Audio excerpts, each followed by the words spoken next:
lost in your eyes, under your spell. Oh, it's like we've always known it.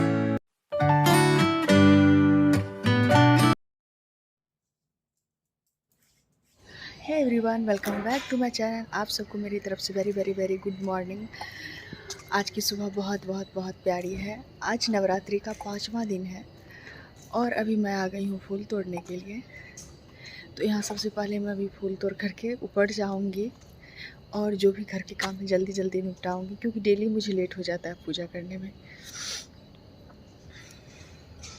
तो अभी मैं फटाफट से फूल तोड़ लेती हूँ। हे एवरीवन, आप सबको मेरी तरफ से नवरात्रि की ढेर सारी शुभकामनाएं। आज माँ स्कंद माता की पूजा है। यहाँ पे मैं फूल तोड़ करके ले आई हूँ। यहाँ पे दृशु सो करके उठी है तो वो रो रही है बैठ करके, क्योंकि उसे मेरी गोद में आना है। जब भी वो सो करके उठती है तो उसे गोद में ही रहना होता है। नवरात्रि के 5 दिन कैसे बीत गए पता ही नहीं चला, समय का कुछ पता नहीं चलता है।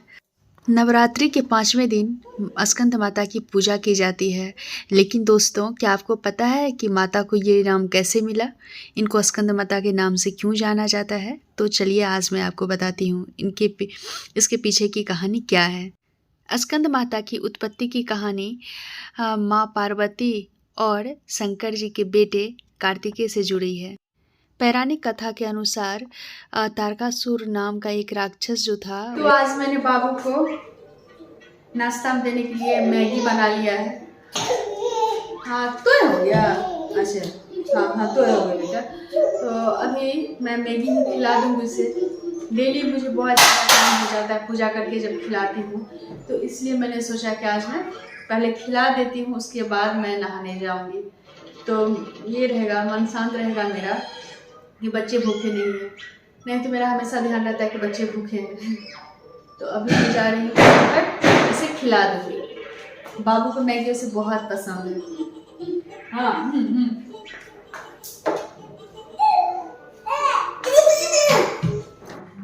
यहाँ दृशु देखिए कैसे खुद से खा रही है। उसे खुद से ही खाना होता है। मैं जब खिलाती हूँ तो उसे नहीं खाना है, खुद से खाना है। तो मैं उससे खुद से ही खाने के लिए छोड़ देती हूँ। तो अभी मैंने बाबू और दृशु को नाश्ता खिला दिया है और मैं अब जाऊंगी नहाने के लिए। तो उससे पहले मैं सोच रही हूँ मिल्क में बॉईल होने के लिए डाल देती हूँ लो फ्लेम पे, क्योंकि ज़्यादा देर होने से मिल्क ख़राब होने का डर रहता है। तो अभी मैं जा रही हूँ अभी मैं पहले मिल्क बॉईल होने के लिए डाल दूँगी, उसके बाद मैं नहाने जाऊँगी। कभी ऐसा नहीं लगता है कि सिंक खाली है, बर्तन एक भी नहीं है। मतलब हमेशा बर्तन कुछ ना कुछ, कोई भी काम हो बर्तन हो ही जाता। अभी मैं बाबू को मैगी बना के दी, वो वाला हो गया, फिर ये मिल्क वाला हो गया। मैं सोच रही हूँ मैं इसे वॉश करके रख ही देती हूँ, फिर नहाने जाऊँगी। जो भी बर्तन होते हैं मैं इसे वॉश करके रखती जाती हूँ, नहीं तो क्या होता है बहुत ज़्यादा जमा हो जाने के बाद मन भारी हो जाता है। आप लोगों को कैसे पसंद है जमा करके एक साथ साफ़ करती हैं या ऐसे ही? इससे क्या होता है, मेरा किचन क्लीन रहता है। अगर मैं साफ़ करते जाती हूँ उसे बहुत ज़्यादा लगता है जमा हो जाता है, तो फिर दिक्कत भी हो जाती है और किचन भी गंदा रहता है। और अब मैं जा रही हूँ, दृशु टॉयलेट की है तो मैं सोच रही हूँ इसे नहला ही देती हूँ। तो अभी चलो चलो चलो चलो, तो मैं जा रही हूँ अभी दृशु को नहला दूंगी, उसके बाद बाबू को भी नहला दूंगी। चलो इसे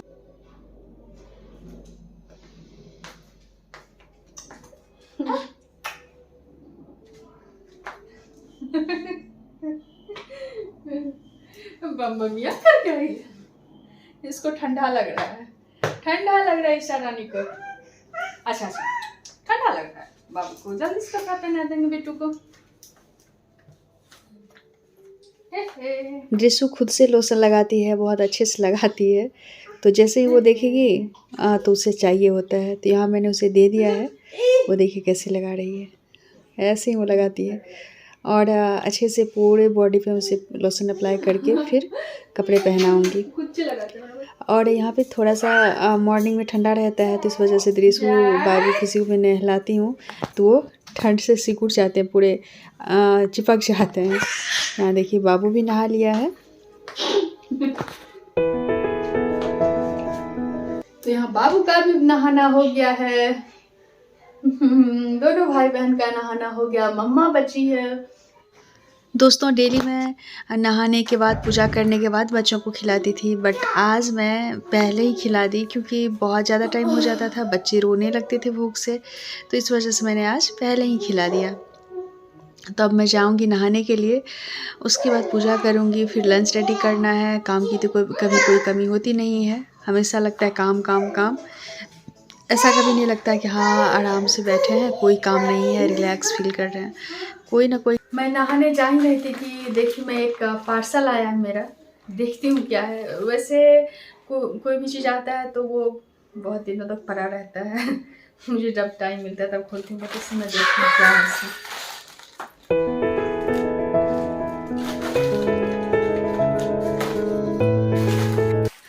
टच करने से उसे पता चल रहा था कि इसमें स्लीपर ही है, बट खोलने के बाद ही वही निकला, तो इस वजह से मैंने आज अपना पार्सल खोला, नहीं तो ऐसे ही पड़ा रहता।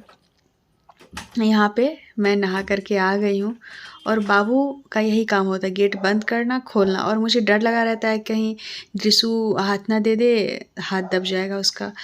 हाँ देखिए बार बार खोलेगा फिर लगाएगा, पता नहीं, मना करती हूँ फिर भी नहीं समझता है। हाँ अभी देखिए मैं बच्चों को खिला दी हूँ तो बच्चे खेल रहे हैं। यही अगर मैं ऐसे बिना खिलाए नहा करके पूजा करती तो बहुत ज़्यादा बच्चे, मतलब बहुत ज़्यादा नहीं रोते हैं, रोते रहते हैं, तो इससे इरिटेशन होता है ना पूजा में भी मन नहीं लगता है। तो आज मुझे बहुत अच्छा लग रहा है, मैं अच्छे से आज पूजा करूँगी क्योंकि कोई परेशानी नहीं है। तो दोस्तों मैं स्कंद माता के बारे में बात कर रही थी, तो मैं आगे बताती हूँ क्या क्या हुआ था। तारकासुर नाम का एक राक्षस था जिन्होंने ब्रह्मा जी को प्रसन्न करके अमरता का वरदान प्राप्त किया था, लेकिन ब्रह्मा जी ने बोला जो जन्म लिया है उसको मरना ही है, तो उन्होंने वरदान मांगा कि शिव जी के जो पुत्र होंगे वही मुझे मार सकता है।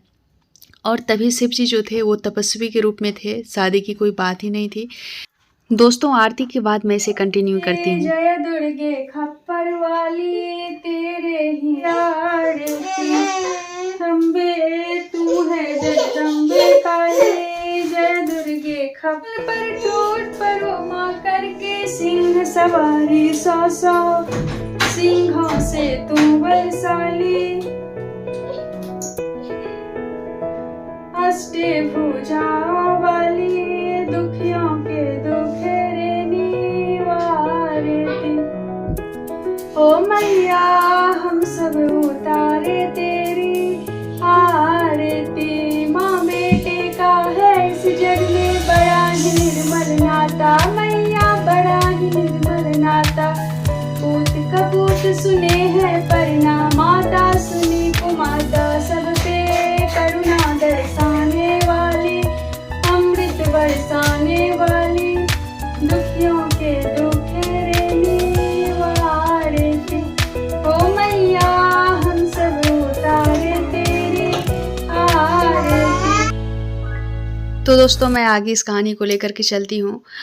तारकासुर के आतंक से सभी देवी देवता परेशान थे, तो उन्होंने जाकर के शिवजी से विनती की, तो उसके बाद शिवजी ने पार्वती माँ से विवाह किया, जिसके बाद कार्तिकेय का जन्म हुआ।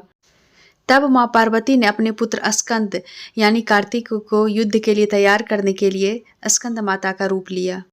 स्कंद माता से प्रशिक्षण लेने के बाद भगवान कार्तिकेय ने तारकासुर का वध किया था। स्कंद माता की पूजा खास तौर पर संतान प्राप्ति के लिए भी बहुत ही उत्तम माना जाता है। माता रानी की पूजा के समय लाल कपड़े में सुहाग का सामान, लाल फूल, पीले चावल और नारियल को बांधकर माता की गोद भर दें। ऐसा करने से जल्द ही घर में किलकारियाँ गूंजने लगती हैं। तो आप सब पर माता रानी की कृपा यूं ही बनी रहे और सबकी जीवन में माता रानी सुख समृद्धि लेकर के आए। माता रानी की पूजा सुख समृद्धि लाने के लिए भी की जाती है। तो स्कंद माता की पूजा से भर सकती है सूनी गोद, कैसे मिला उन्हें यह नाम, क्या है इसके पीछे की पूरी कहानी, सारा कुछ मैंने यहाँ आपसे शेयर किया। अगर आपको मेरा ये वीडियो अच्छा लगा हो तो प्लीज़ आप इसे एक लाइक ज़रूर करें और शेयर भी करें। अगर आप मेरे चैनल पर नए हैं तो सब्सक्राइब करें। यहाँ पर मेरी पूजा हो गई है। अब यहाँ दृशु पूजा कर रही है। दृशु डेली पूजा करती है और बहुत अच्छे से करती है। ओम बहुत जल्दी बोलती है ओम। और यहाँ पे पूजा होने के बाद मैं आ गई हूँ किचन। मन थक जाता है, लंच रेडी करने का मन नहीं करता है, बट कर भी क्या सकती हूँ। यहाँ पे बच्चे सो गए हैं तो यहाँ मैं आ गई हूँ लंच रेडी करने के लिए। यहाँ पे राइस मेरा हो गया है और इधर मैंने पनीर बनाना है, पनीर की सब्ज़ी बनाना है, तो उसके लिए मैंने टमाटर सब पका लिया है। अब मैं डेली खाना बनाने के लिए मैं 1 से 1:30 बजे के बीच आती हूँ किचन और 3 बजे से मेरा खाना बनता है। खाते खाते 3:30 हो जाता है। मन इतना ज़्यादा थक जाता है, उसके बाद कुछ करने का मन ही नहीं करता है। मेन है बच्चों की वजह से जो है सारा काम उलझा हुआ रहता है। कोई भी काम मैं टाइम पे कर नहीं पाती हूँ। बच्चे सोएंगे उसके बाद मैं लंच रेडी करूँगी। ऐसा नहीं है कि दृशु जगी हुई है तो मैं कोई काम कर सकती हूँ किचन का, क्योंकि वो मेरे साथ ही रहेगी, मेरे गोद में ही रहेगी। गोद में लेकर के मैं कितना कोई काम कर सकती हूँ। कोई भी काम हल्का फुल्का तो मैं ऐसे गोद में लेके कर लेती हूँ, बट पूरा खाना बनाना पॉसिबल नहीं है। तो इस वजह से जब वो सो जाती है तो मैं आती हूँ खाना बनाने के लिए। उसके बाद जब मैं बना कर के जाती हूँ तो कभी कभी तभी उठ जाती है, और कभी कभी क्या होता है जब खाने बैठती हूँ उसके बाद उठ जाती है। लेकिन कभी कभी ऐसा होता है जो हम थोड़ा सा टाइम मिलता है मुझे भी रेस्ट करने के लिए, नहीं तो अक्सर यही होता है मैं खाना खा के जाती हूँ वो भी उठ जाती है, फिर उसको लंच दीजिए, फिर बहुत लेट हो जाता है सारा कुछ करते करते। तो इस तरह से आजकल क्या हो रहा है, मैं नाश्ता भी नहीं कर पा रही हूँ। पूजा में थोड़ा सा ज़्यादा टाइम आजकल लगता है तो मैं नाश्ता भी नहीं कर पाती हूँ, और इस वजह से खाना भी 3 बजे खाती, इस वजह से मुझे बहुत ज़्यादा भूख लग जाती है और थक भी जाती हूँ। आपको पता है ना कि ब्रेकफ़ास्ट बहुत बहुत बहुत ज़रूरी है हमारे लिए, क्योंकि रात में हम लोग 7-8 घंटे जो हैं वो भूखे रहते हैं। उसके बाद मॉर्निंग से लेकर के फिर आफ्टरनून हो जाता है, तो ये हमारे लिए बिल्कुल भी अच्छा नहीं है हमारे हेल्थ के लिए। बट मैं अकेले हूँ तो मेरा तो ऐसे ही चलता है अभी, बट मैं कोशिश करूँगी क्या मैं थोड़ा सा इसमें सुधार लाऊं, ब्रेकफ़ास्ट में करूँ ही करूँ, क्योंकि इससे तबीयत ख़राब हो जाएगी, कोई प्रॉब्लम हो जाएगा तो फिर जितना अभी कर पाती हूँ वो भी नहीं कर पाऊँगी। खुद का ख्याल रखने के बाद ही हम दूसरे का ख्याल रख सकते हैं। अगर खुद हेल्दी रहेंगे तभी तो दूसरे को भी हेल्दी बना सकते हैं। अब खुद अनफिट रहेंगे, खुद प्रॉब्लम में रहेंगे तो दूसरे की भी कुछ नहीं कर पाएंगे। इसलिए कोशिश रहेगी मेरी क्या पूजा के बाद ऐसे डेली की पूजा में इतना टाइम लगता नहीं है, तो नवरात्रि के बाद थोड़ा सा मैं अपना रूटीन चेंज करूँगी, खुद के लिए थोड़ा सा टाइम निकालूंगी, टाइम से ब्रेकफास्ट करूँगी। सोचती तो बहुत कुछ हूँ बट होता नहीं है, देखती हूँ आगे क्या होता है। तो यहाँ पे मैंने लंच रेडी कर लिया है और जो भी बर्तन थे वो मैंने वॉश करके रख लिया है। उसके बाद मनु भी आ गए हैं तो मैं अभी लंच निकाल रही हूँ। हम लोगों का लंच साथ ही होता है। देख रहे हैं मैं कितनी थक गई हूँ, मुझे जमाई आ रही है। सॉरी, मैं आपको बताना भूल गई थी, क्या दृशु तो सो गई थी बट बाबू जो है थोड़ी देर सोने के बाद ही उठ गया था, तो यहाँ वो हम लोगों के साथ बैठा हुआ है। मेरा बेटा बहुत ही अच्छा है, मुझे बिल्कुल भी परेशान नहीं करता है। आप सबको फिर से मेरी तरफ से नवरात्रि की ढेर सारी शुभकामनाएं। स्वस्थ रहिए, मस्त रहिए, खुश रहिए। मिलती हूँ फिर आपसे एक नए वीडियो के साथ, तब तक के लिए बाय, टेक केयर।